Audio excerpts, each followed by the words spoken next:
There's two stories at some point during this episode I'd love for Will to share. One is the frog story. No, okay. And what was the other story? Oh, the snake story when you were little. Yeah. Yep. We should promise that if people stick to the end of the episode, the very end, then you get the frog and the snake story, okay? All right. That's my promise to you, dear listener. It's your path to where you are today is just really fascinating and inspiring as well. Unlike their older colleagues, sorry, Sarah, the undergraduates, PhD students, and young researchers working in climate and weather science now have grown up in a world actively embroiled in the escalating climate crisis. Their primary or high school education took place against the backdrop of the climate and culture wars, particularly in Australia and the United States. The youngest among them listened to Greta Thunberg's impassioned speeches and took part in the school strike for climate. But what drives young people to study weather and climate science? Are they personally motivated to contribute solutions to the climate crisis? And what are their expectations for the future of the research field and the world as a whole? It's time to find out. My name's Sarah Perkins-Kirkpatrick, and I'm a professor of climate science at the Australian National University in Canberra. I'm Iain Strachan, a former journalist turned science communicator. We're members of the Australian Research Council Centre of Excellence for the Weather of the 21st Century. And this is Totally Cooked, the climate and weather podcast. Pow. When I read the script, Ian, you're like, sorry, Sarah. I'm like, I'm not that old. But then I realised that I am actually the oldest person here. Yeah, we're old. I was playing like five-a-side football at my old Centre of Excellence with the chemistry students and faculty, and I was put on the old men's team. And I looked around me and there were like 40, 60, 60. I'm like, yep, I'm in that category. Yep. I'm the youngest on the old team, but I'm on the old team now. I went for a flu jab yesterday and they asked me how old I was. That was how they verified my who are you? And I had that blank. I was like, I can't remember how old I am. I know I'm past 40 and I've stopped counting. Yep, I'm there Alas. too. I had to do the maths. I would like to start off by asking our guests to introduce themselves. So perhaps, as you've got the mic in your hand. Sure. My name is Bethans White. I'm a senior research fellow with the 21st Century Weather Centre of Excellence, and I'm leading the atmospheric modelling in the centre, which basically means taking care of all the very fine-scale, high-resolution models where we look at very small-scale processes, and then all the way up to the big global climate model side of things. My name is Rachel Isfording, and I'm a research fellow at Monash University with 21st Century Weather. And my role is to benchmark weather resources and climate models, specifically looking at atmospheric variables that are relevant to the renewable energy sector, such as low-level winds, solar radiation, things like that. Hi everyone, I'm Will Lagobra. I'm doing a PhD research program at ANU with my principal supervisor Sara. It's about compound events in climate extremes, and also I'm a member of 21st Century Weather. Great, thank you. What a great little group of interesting people we have with us here today. I like the cultural diversity. Yeah, absolutely. And we have so many fascinating people from all over the world doing really cool work, and that makes it a really special place to work, actually. Every time I get in a conversation with someone, I don't want to leave it. Like, everybody has an interesting story to tell, and I guess that's what we want to try and capture some of today in this episode. So although you've all just touched on it briefly there in your introductions, Sarah, would you like to ask our guests a bit about their research in more detail, what they're studying, what they're working on? So I guess I might start with you, Will, because you're right next to me. Can you tell us in simple terms about your research and why you're doing it and what you're working on? The principal topic here is compound events in climate field. The compound events basically means the probably interaction of different extreme events. For example, heat waves and wildfires, floods and storms, and there are many different extreme events. So, but there is kind of a new topic to do more research about this, because so far the science has been investigating what are the characteristics, the impacts of isolated events, extreme events. For example, what are the impacts of heat waves? But in reality, what's happening is like probably one extreme event can generate another one, or different extreme events are happening at the same time or in different places and different times. But at the end, this can have a massive impact in different fields: energy, health, agriculture, and different ones. So that's the point there about do research about compound events. This interact can be more complex, but it's something that we need to do. So why? Like, why are you interested in what you're doing? Why did you choose this PhD topic? That's a good question. So I have a background in science, meteorology, but I have a special feeling to investigate about extreme events, because from my understanding is like extreme is something more intense, is rare, you can see a visible impact. So I was thinking like, if I want to do research about something, I want to measure what can be the impacts in something like I can see. For me, it's really, really important because in different places, like vulnerable countries like Peru, where I'm coming from, or in general, developing countries have higher vulnerability to these extreme events. So it's something like we need to do more research, can generate more insights, and with the final purpose to decrease their impacts. Mitigation. That's the word. Okay. Mitigation. Yeah, improve the mitigation. Awesome. Thanks. Okay, so Bethan, can you tell us about your research and why you're doing it? Sure. So my research kind of falls into a few camps. On the science side, I'm really interested in the interaction between what we call atmospheric deep convection, which is big thunderstorms that tend to happen in the tropics mostly, but also happen in the extratropics, just in different seasons and with different frequencies. My kind of curiosity around that and the things that I'm exploring are, how does that impact extreme rainfall? How does that impact the larger scale dynamics that drive other weather systems? So what are the feedbacks in that? And then also, how does that change under climate change? The things that we've experienced so far and the analysis that we've done with observations to date doesn't necessarily carry forward under a changed climate in the future. And then the other kind of strand to my research around that is the modeling side. So we use models to test this, and I'm really interested in pushing our models to the limit to really understand what's going on inside them from the physics perspective. What do we understand? What don't we understand? How can we better represent those processes in our models through knowledge of them, through understanding of them, and also through incorporating observations? An image in my head now is like, I want a movie style montage, like in Rocky, like a training montage with the models getting stronger, you know?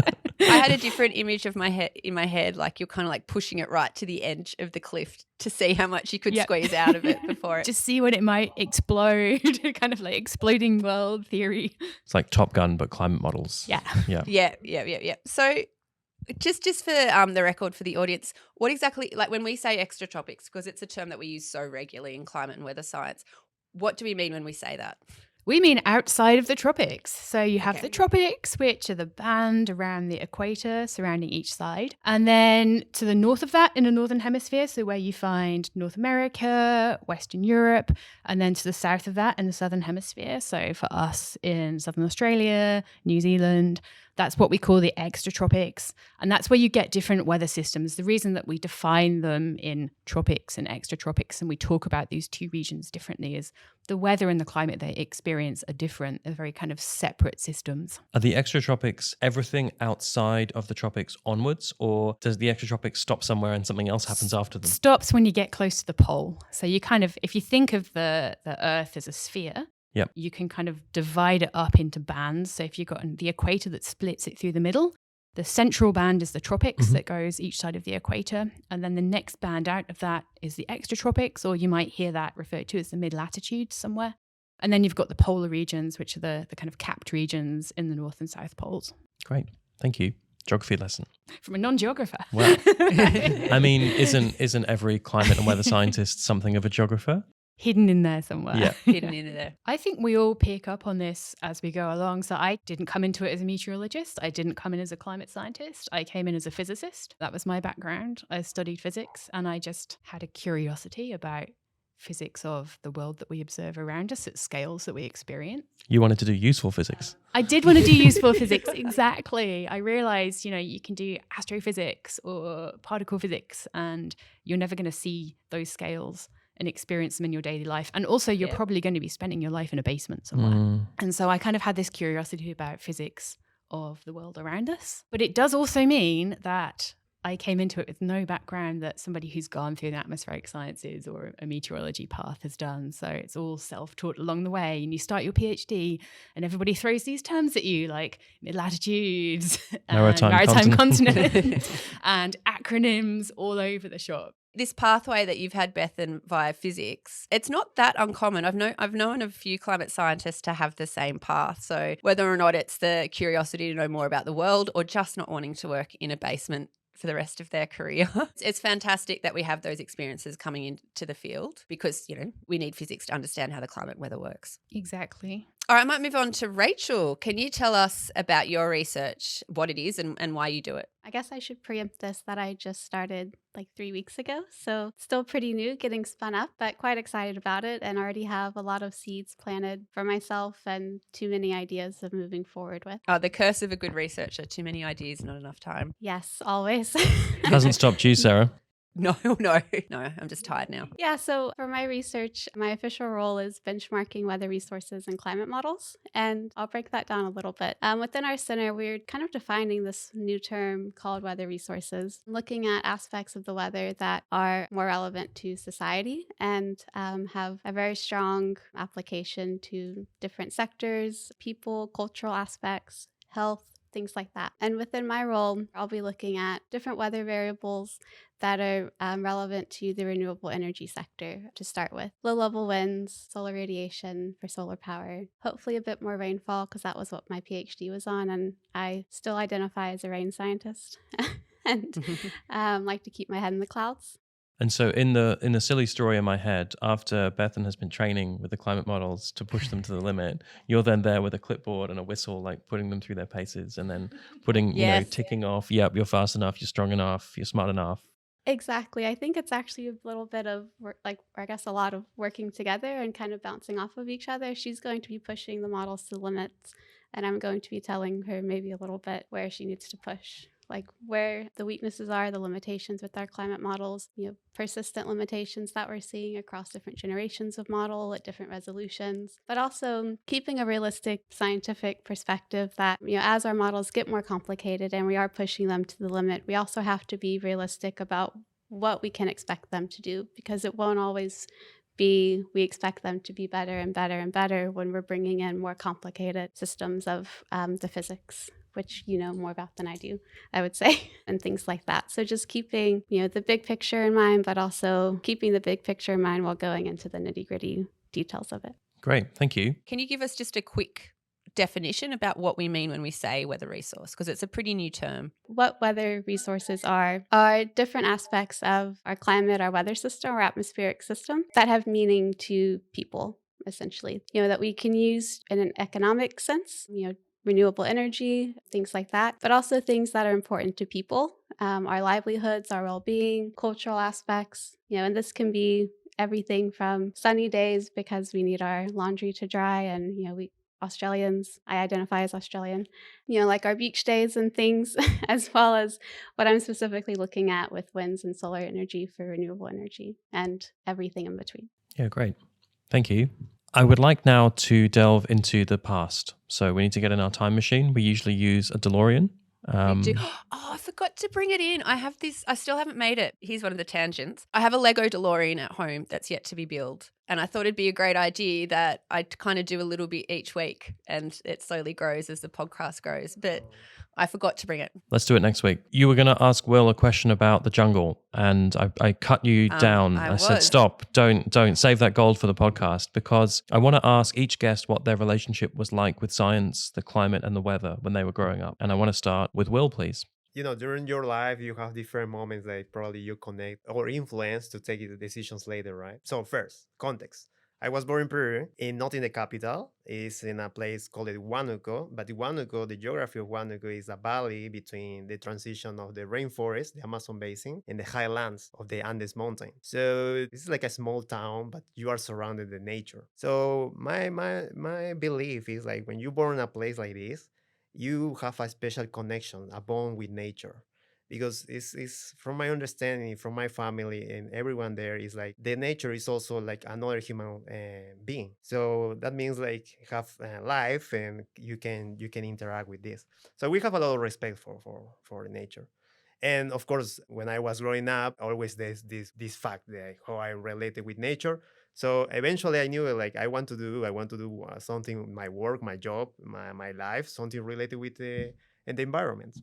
I had a question, but I forgot what it was. That doesn't help, does it? Yeah. So that's a cultural thing, or is it just intrinsic to how you were brought up in Peru, like to have that oneness with nature? Does everyone in Peru have that, or was that more of a because you grew up in the environment that you did? No, I don't think it's in all the population of Yeah. the Peruvians. Yeah. It's more where you coming from. Probably similar, like Australia or all the countries have different regions, different communities. Yes. So where I was born, this place is more related with it's called, it's very close to the Amazon basin, but there are different cultures there, like indigenous. Yeah.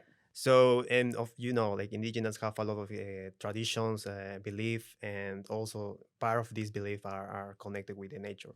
Another thing, according to climate types, I was in going to ask you Peru, about this. Yeah. yeah, in Peru have 38 climates. 30. I thought it was 23. It was 30. It's 38. It was updated. I was updated a couple of years ago. 38 different climate types yes. in a relatively small country in terms of size. Yeah. Exactly.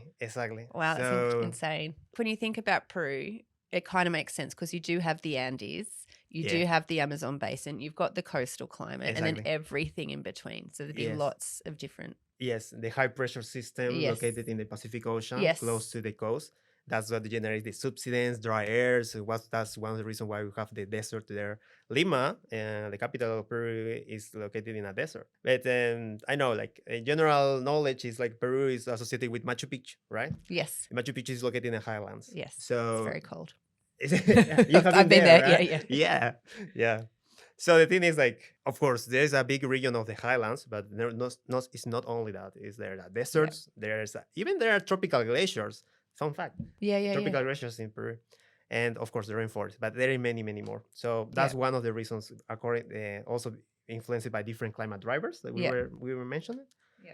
So there is a huge diversity of climates. I've got so many questions about your experiences growing up in Peru, but I don't know, Iain, if you want to move to the other. Yeah, I think we could potentially have, episodes about specific biodiversity areas, like different parts of the world and what their weather and climate is like specific to them or general to them. I think that would be really interesting because we could sit here for the next 2 hours talking about Peru and I would be very fascinated. I know. But Rachel and Bethan might feel a little bit overlooked. Oh, no, I was locked in. I thought it was actually like the way that you were talking about your hometown, just in your voice, like there was so much love and passion. It was just like, very like heartwarming to hear. There's 2 stories at some point during this episode I'd love for Will to share. One is the frog story. No, okay. We can only if you're comfortable. If you don't want to share it, I'm not going to force you. You don't have to say it now. We might get to that naturally. And what was the other story? The snake story when you were little. Yeah. We should promise that if people stick to the end of the episode, the very end, then you get the frog and the snake story, okay? All right. That's my promise to you, dear listener. It's your path to where you are today is just really fascinating and inspiring as well. But for now, I'd like us to make the journey north from South America to North America and hear a bit about where Rachel grew up and what your relationship with the climate and the weather and with science was like when you were a child and a young adult. I grew up in southern Alabama on the Gulf Coast, the Gulf of Mexico. Basically Florida. I think most people know where Florida is, but not Florida. Maybe like 45 minutes away from Florida. Hot, humid, just barely out of the tropics. And I think something like interesting about where I grew up is, I want to say recently, but it's probably 10 years now because time's a bit of a blur. The area where I grew up, like Mobile Bay, it was recently named as the most biodiverse place in the contiguous United States. And I didn't realize that growing up. I think it was something I just kind of took for granted or just didn't really recognize. But so I grew up in southern Alabama. To be honest, science wasn't a big part of my childhood. I think I just really liked looking at the clouds when I was younger, going to the beach and things and just, looking for shapes and animals and things in the clouds. And I think that, kind of just planted a seed. I also had a really, really good broadcast meteorologist when I was growing up in my hometown. His name is Alan Seals. I always like to give him a shout out. Good on you, Alan. I have an autograph photo with him, one of my most prized possessions. That's so amazing. I love that. Can we get a copy of that to put in the show notes? Yes, absolutely. Yes, please. Yep, you should put it along with you and, It's the only time in my life I've ever been ridiculously fangirling was when I saw him at an American Meteorological Society annual meeting. He was walking by and I just lost it. The same as if I ever saw a Spice Girl, I think. He's actually been voted, I think, the best broadcast meteorologist in the world or something by some group of people on the internet. Huge. Yeah, but he just always made the weather forecasts that he gave on the morning evening news, just very accessible, very fun. He always had these quirky sayings like, it's so windy, even his hair would be blowing and he doesn't have hair. Or, it's like buckets of buttery sunshine today, and just really like endearing, charming things like that, and just made it very like accessible to children, people in Southern Alabama, the broader area. And I think I really started getting more interested in science after I experienced like 2 back-to-back hurricanes, because the Gulf of Mexico, that area is very prone to, extreme hurricanes. So I experienced Hurricane Katrina and Hurricane Ivan back to back. I think I really started like getting into science more and just thinking about, climate, the weather, beyond just, having my head in the clouds and enjoying Alan Seal's weather forecasts after I experienced back-to-back hurricanes. And by back-to-back, I mean consecutive years. So Hurricane Katrina, I think a lot of people know about that one because it was very extreme, very severe, hit New Orleans, and even 20 years later they're still recovering from that. Hurricane Ivan, I think, is one that's lesser known, but it went right over me, so I got to see the eye of the hurricane pass overhead, which I do think it's every atmospheric scientist's like dream to I see hate the eye to of a say hurricane. it, but like it's not. I've experienced other types of extremes, like obviously heat waves, extreme rainfall events, droughts here in Australia, but I haven't experienced a hurricane, or tropical cyclone is what we call them here. Right. And I kind of want to, but I know it's a bit wrong to say that because understandably of the devastating impacts that they have. So I don't want to discount that, they have a huge impact. We're not going to kink shame anyone here, Sarah. I was just about to say that. Yeah. It's like such a bittersweet thing because it's just like, oh my gosh, like you're just seeing, this incredible thing from nature. And then, after the fact, afterwards, you're seeing all the destruction. How destructive was Ivan to your area? It was pretty bad, especially because people were still recovering from Hurricane Katrina. So there were a lot of people that still had, tarps on their roofs and, homes that were under construction. And, just all of that community build back was still going on. And then to, have another event come through. And so, more trees are down, power lines, flooding. It wasn't the worst one based on my memory, but I was probably 12 or 13. But I remember school was closed for several weeks. We didn't have power, water. My dad was going to get these things called MREs, meals ready to eat from the military, because we didn't have electricity to cook or anything. Right. And so we were eating those for several weeks. And I remember just the cleanup and having to take different routes because there were trees down and people's boats were blocking roads and things. But again, I was also a child, so for me and my sister, we were aware of all of this going on, but we were also just getting more time off from school and, playing with our friends and things like that. I was just going to ask, what category was that hurricane? Well, they were both category 5s. Okay. They reached that height, but I think at landfall category 3, I want to say. Okay. So just for the sake of the audience, hurricanes and cyclones have a ranking system from 1 to 5, 1 being the least severe, 5 being the most severe. And that's, the worse it is, the more devastation generally that follows. So it makes sense that you have all those memories, Rachel, given how severe the hurricane was. Right. And I just remember even the stress of the buildup to the hurricane. And so now I have a checklist ingrained in my head about what to do before any sort of extreme event, batteries, water, non-perishable foods, the radio thing, and, just this checklist from having hearing it, every hurricane, tropical cyclone season, and just that stress of building up to it. And even when Hurricane Ivan was going on, we were getting the tornado warnings and things, and so we were going and sitting in the inner closet of our home and had mattresses and everything just in case. So I remember all of that very vividly, which I think just kind of gives me a lot of empathy and that lived experience to be able to relate to people that are undergoing any sort of extreme event or might potentially experience an extreme event, especially as the science is telling us a lot of them are going to get worse in the future. So it makes the science very personal. You said that you kind of saw the eye of the hurricane. Where, were you sheltering at home, and did you go outside to look when it reached the middle? Like, tell us about that moment. For that hurricane, my sister and I were staying at my mom's in a city, or I guess little town called Spanish Fort, so just on the eastern side of Mobile Bay. And we stayed there because my mom's house was made of brick and my dad's home was made of wood. So just... Sorry, Dad. Yeah, safety reasons. Although that home might actually be made of brick that just looks like wood because it's been resilient through. But you weren't going to find out the hard way. Yeah. No. Yeah. We were staying there, and to be honest, my mom wasn't very, not to bash my mom, like safety focused. She's not hurricane literate. Right, not hurricane literate. So yeah, we did go outside for the eye of the hurricane even before it got really bad. I remember we were still like swimming in the pool and things before like it got really bad and all the warnings were coming and such. But yeah, I remember going out to see the eye because you can hear like the calm, and even then there was some trees down, branches, the like patio furniture and stuff just blown. And you can already see just that evidence that things, have happened. And I remember, just like looking up, I feel like I'm not gonna be able to do it justice, like describing it, but just seeing like that break, like with the clouds, like it really is just so distinct. And it was like I'm getting chills, like kind of like one of the most like tragically beautiful things I've ever seen. It just looks like so powerful and just like mesmerizing. How wide do you think the eye was in the sky?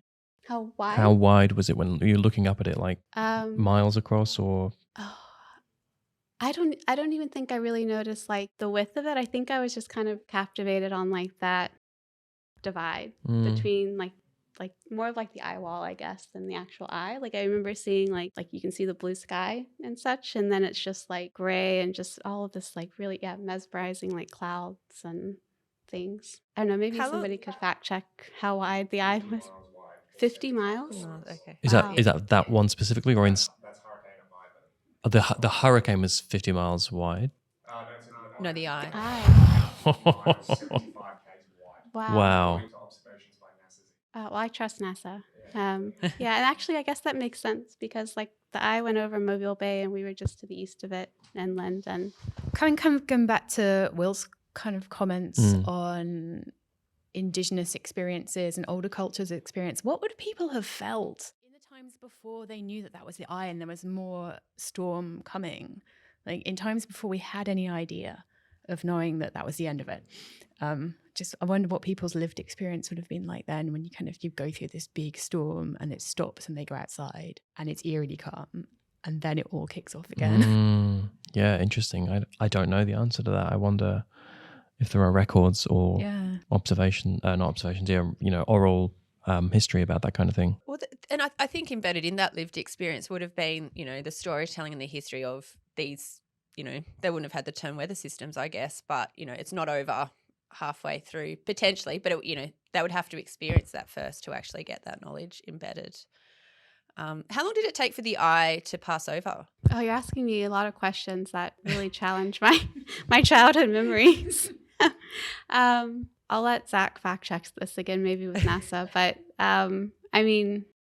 what's your memory? Like your memory doesn't have to be true, but like looking back on it, did it seem to last a long time to be in the eye or? No, it didn't actually. I think maybe that's why it's so vivid still just looking at it because it didn't seem to last very long. And maybe it was also, we waited before we went outside again or something. But I just remember seeing that like division and it was just really incredible. Yeah. So you mentioned that school was closed and that made me think, but you had no power, no electricity, you were eating emergency meals from the army.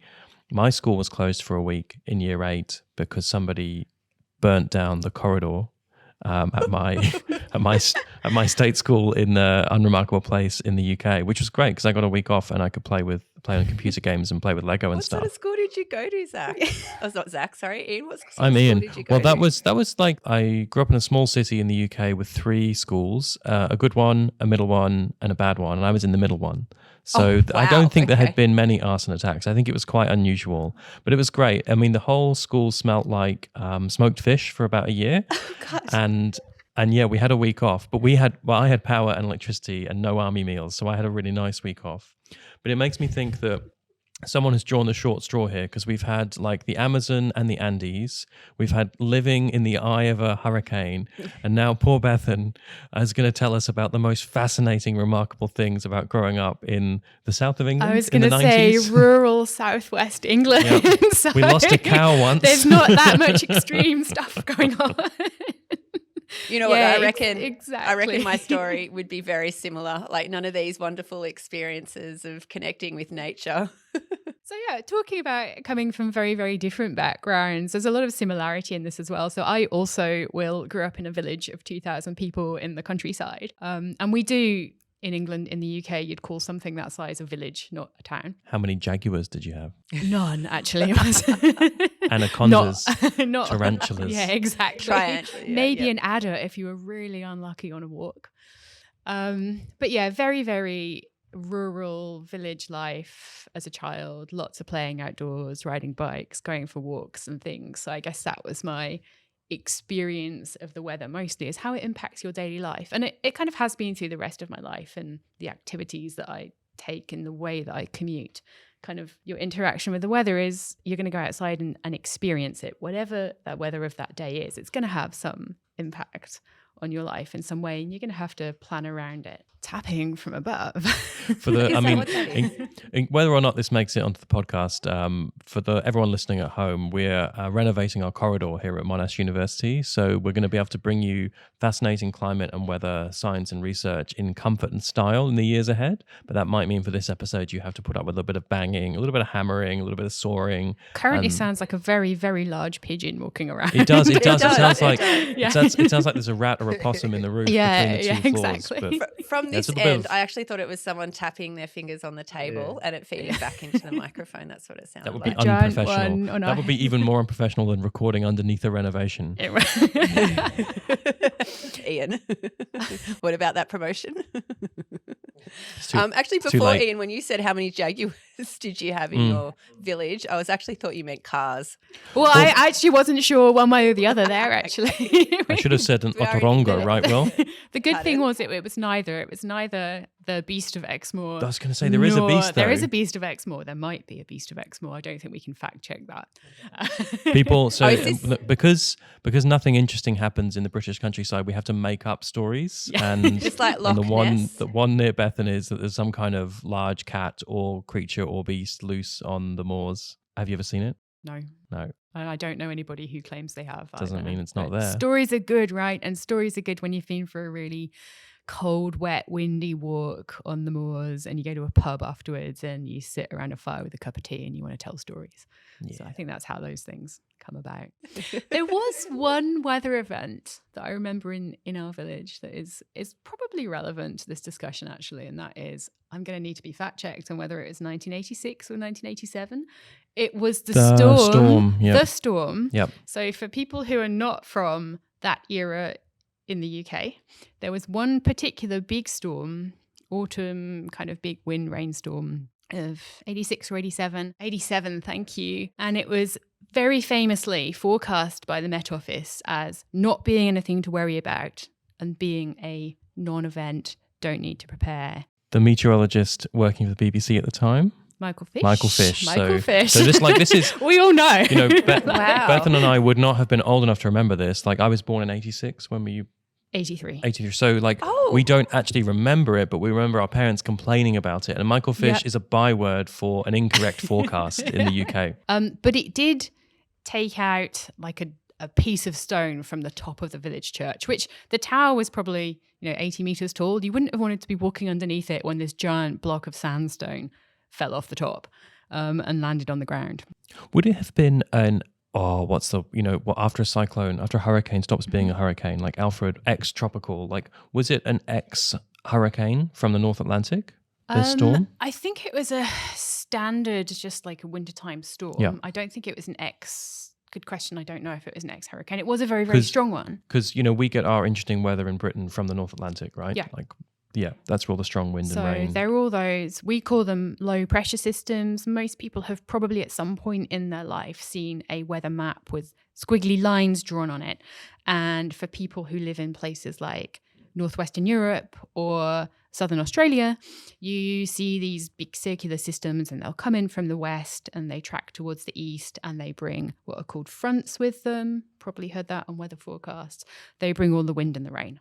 And there's a lot of them in the UK. Thank you. You nailed the level and of in detail. the UK, that is exactly, they set in about September, October, and basically that's your weather until March. It is actually, so I many years ago now, I did a month or so at the Met Office, and it was a bit of an eye-opener to me, just kind of being embedded in that, not in the forecasting division, but in the Hadley Centre, how difficult it is to forecast the weather in the UK because it's quite fast moving, and just seeing, effectively how many more squiggly lines there are on a weather map over the UK compared to Australia. And it was a bit of an eye-opener, like there is a lot going on. Yeah. And there was another story, I think, around that time as well, when I was visiting, about like the barbecue summer. They forecasted this barbecue summer and it went kaput basically. Doesn't put the roof tiles back on my auntie's house though, does it? Doesn't put the giant block of sandstone that fell off the church back on top. Michael Fish apologist, Beth and Wine. I think we should have an episode on weather forecasting actually at some point. Oh, for sure. That's Yeah, we definitely really will. Interesting. Yeah. We'll never be short of episodes. Like, so Bethan, given that we just finished up with you, when did you make the decision to do a PhD, and was it a big jump from like your honours or master's program as well? I think I was born into it. I think I never even questioned it. So coming back to kind of this, what was your relationship with science as a child? Like, I was always into science as a kid. I was the nerdy kid who was interested in all science. I think just curious about the world. And I say that now like it's not the case still. Like, I'm still super interested in all science and knowing how and understanding how the world around us works. So I was just really, really into science as a kid growing up, all the way through primary school, secondary school.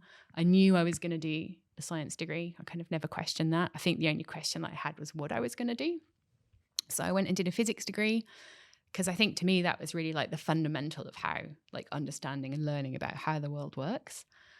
And I don't think I ever had any like question, like the PhD was just a next natural progression in that line of curiosity and developing my own understanding and exploring and experimenting with how the world works. And I learned about this thing called atmospheric science just from looking for PhDs. And I thought, oh, that would be cool. I could go and do physics of the atmosphere. And I ended up applying for a PhD on the physics of storm clouds. So what goes on inside the actual clouds, with the processes that happen in between the cloud droplets and how they then go on to form ice crystals in the cloud, and how those processes affect the formation of precipitation on a really what we call microphysics scale in the cloud and climate community. Small, tiny. For everyone listening so not at home. thinking of a cloud as a single object, but thinking of a cloud as the composite particles that actually make up the cloud. How do you take water vapor and condense it into a cloud droplet, one tiny, tiny cloud droplet? How does that then go on to freeze and become an ice crystal in a cloud? How do those processes then make rainfall happen in the cloud? So I did what most of us do as academics. So I moved again. So I'd gone to university as an undergraduate in Bristol. Then I'd moved to Leeds for my PhD. I moved back down to southern England, to Oxford in the UK for that postdoc. Fancy. I know. That's fancy, folks. Like living in Harry Potter Museum land for 5 years. And then it was my second postdoc actually that brought me to Australia and brought me to Melbourne. And I've been here since then. Where you may have, I mean, this is jumping back a little bit, but Sarah, you said that you were surprised by how quickly the weather changes over the UK and Western Europe. And when I moved to Melbourne, everyone was like, oh, you get 4 seasons in one day here. And I'm like, guys, you haven't even got 4 seasons in a year. What are you talking about? Definition of the season, the range is a lot smaller. Yeah, it's like you get 10 days in a row of perfect weather. It rains once. Everyone's like, oh, Melbourne's weather. It's like Melbourne's weather is great. It's really good. Yeah. I don't know. Anyway. But that's relative to so the higher up you go, before you get to tropical, far north Queensland, the weather in New South Wales is just unreasonably good, other than the fact it's humid and rains sometimes. I was going to say maybe too good if you're coming from England. Yeah. That's it. Like I grew up in Sydney and then, I did live in Melbourne for a couple of years and I was like, oh, this is horrible. And then going to England, I'm like, oh, how do people Even worse. Would we be able, please, to ask the same question of Will? How did you decide to do a PhD? What was the decision-making process there? Was it an accident or was it a plan? Tell us about that, please. I will try to do the long story short. Okay. Too long, don't read version. Yeah. Okay. I am at this point about last year of my undergrad, so science meteorology. At that point, I was not so sure if I want to do like research, if I'm good for that, if I have the proper skills for all this, uncertainties. I think most of the students have this situation. I was thinking, I was very young, like around 20s, 20, 21. And by the way, it's in Peru is 5 years of undergrads. It's like a double degree here in Australia. So what was your double degree in? It's science and specifically meteorology. Right. Okay. It is science meteorology. Yeah. Okay. I was thinking I was very young. So what is coming next? Okay, work. You find a job, and that's when it's something similar. Like in Australia, it's BOM. In UK, it's Med Office. In Peru, it's called Tsunami. So I applied for this. I got a job there, and I started to work. And it was a good opportunity because in that moment, like the boss of the climate department told me there is a project about climate extremes and their impacts on health. And I was thinking, okay, that sounds interesting. I want to be part of this. And that moment in this National Weather Service, like you can focus in the operative wave, like trying to make forecasts and all the things, or you can go to do more about research, like kind of start to do research. So that was my first opportunity to actually learn how start a whole project with people who have more experience.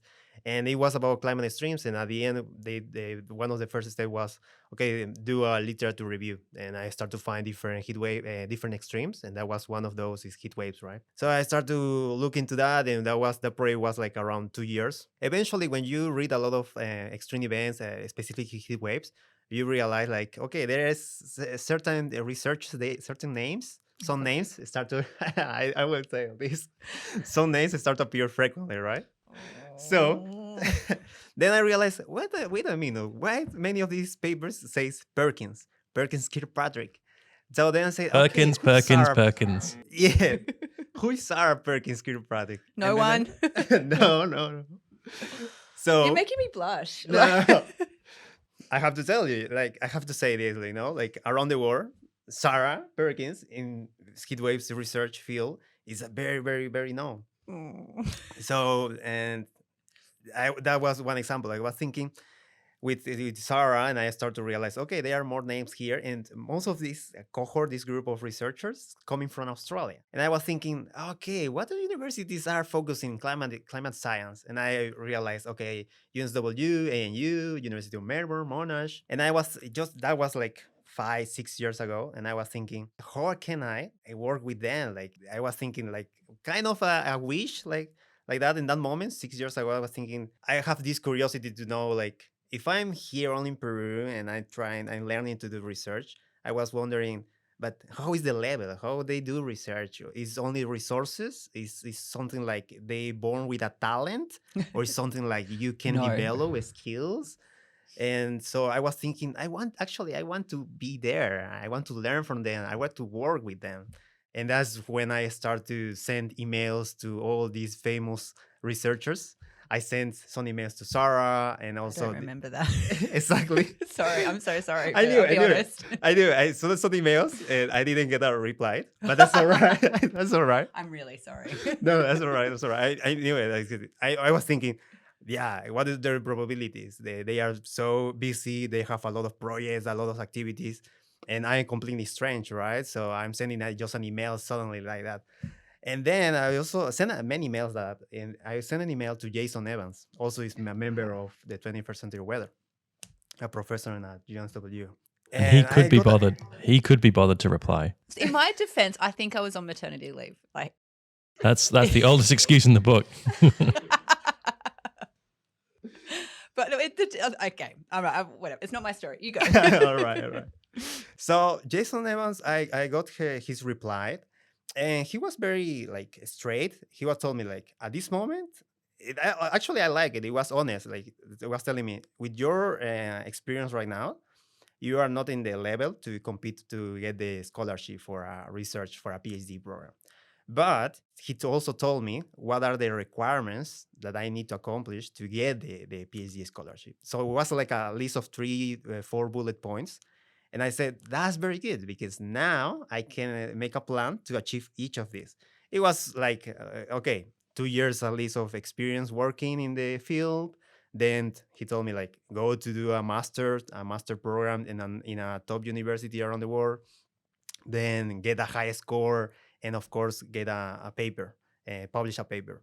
And then when I start to analyze research at different universities around the world, what can be fast, because I was thinking I want to do the PhD in Australia.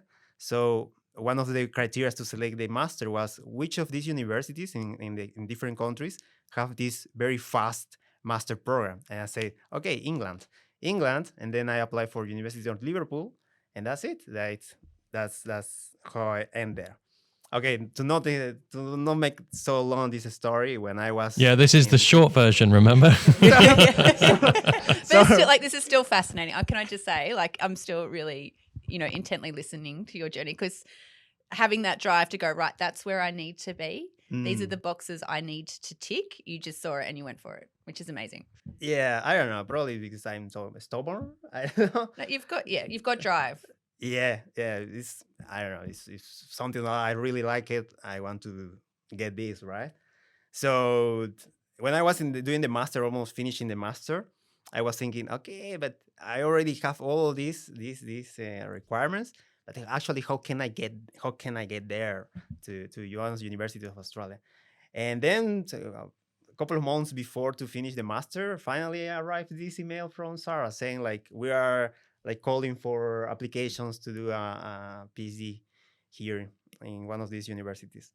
So I say, okay, this is the opportunity. I'm gonna apply. I talk with you, but I knew like there was a time like to reply this. It was a couple of months. Like I need to wait for the answer. I was not on maternity leave then.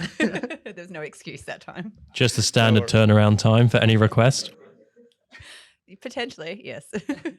So at that moment, I was talking with my master supervisor, and we were saying like, okay, passed already a couple of months. I didn't get a reply.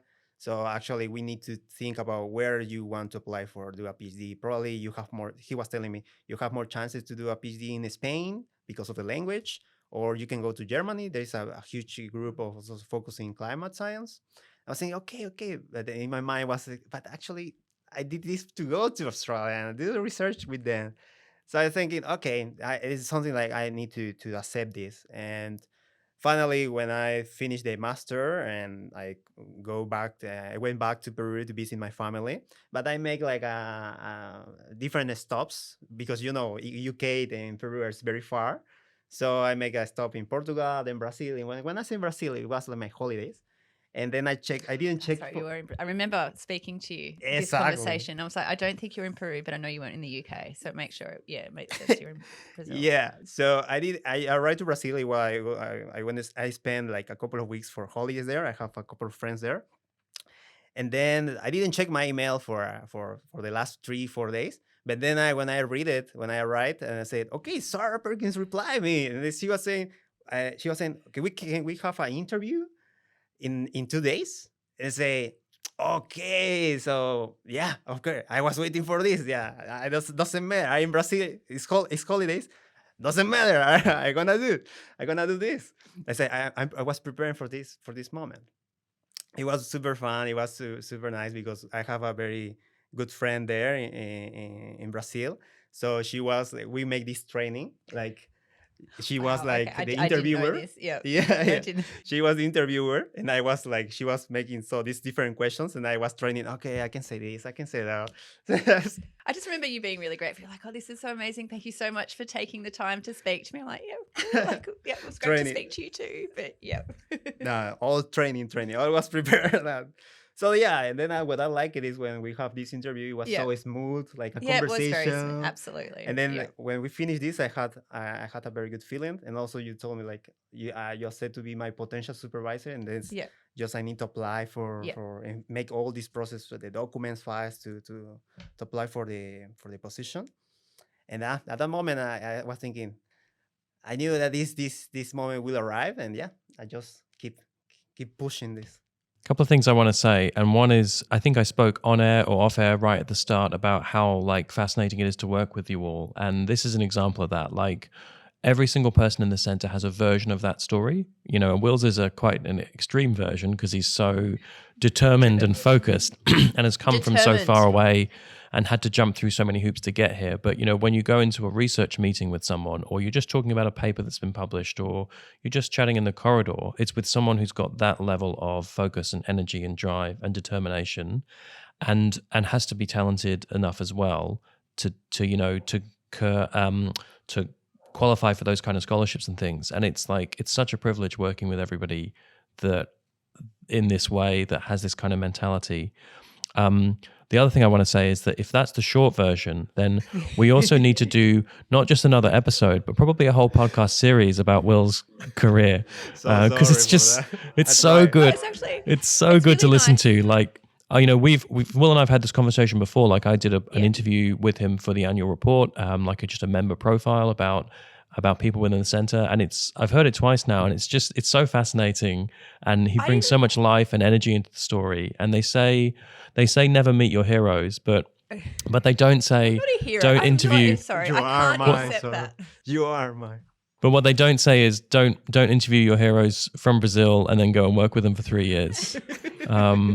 So I think so. I think I actually did get the short version of that at some point because there was some detail there. I knew some of that story, but even hearing it again and hearing it in that much detail, as I guess a supervisor, and I guess I'm a senior researcher now, you don't realize that sort of influence that you can have. Like I do have a very different and very watered down experience of meeting researchers of papers that I read doing my PhD. I'm like, oh wow, you're so amazing, but nothing to that intensity, I don't think. And it's and surely, but it's not to say that your story is the only one like that. You know, there'd be other experiences where other students or people wanting to come into the field are just, you know, they're so driven by who they want to work with, and it's actually really nice to hear that, because it's I guess a part of your job that you don't necessarily consider.